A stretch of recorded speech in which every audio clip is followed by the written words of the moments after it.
I have made a mistake not once, not twice, but multiple times across my videos, and this mistake is a single phrase, Middle East, and today we need to talk about this. First of all, this is a realization. I have used Middle East so many times across my videos while explaining geopolitics or talking about books, but recently while reading news articles these days, I noticed something that West Asia is also used to describe the similar region, and I thought that it is important to understand the reasons and then talk about it. First of all, what is Middle East? Generally speaking, it is a region that covers these many countries. Sometimes Turkey is included, sometimes it is not, sometimes Afghanistan and Pakistan are loosely added.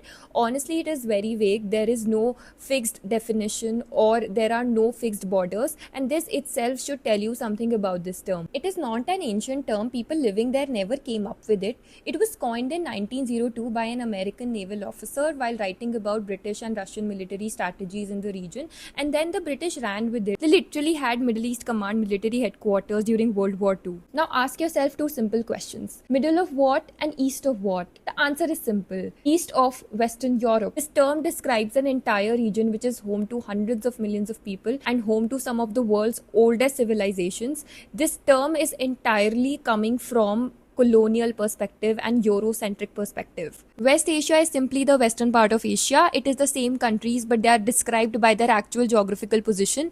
It is neutral and there is no colonial baggage attached. The UN uses it. Indian foreign policy has started using it increasingly, and the people belonging from there, the Hebrew, Arabic, Persian, they never call themselves belonging from a Middle Eastern region. It has always remained an external label. So small realization, but an important one, and I'll be more conscious going forward.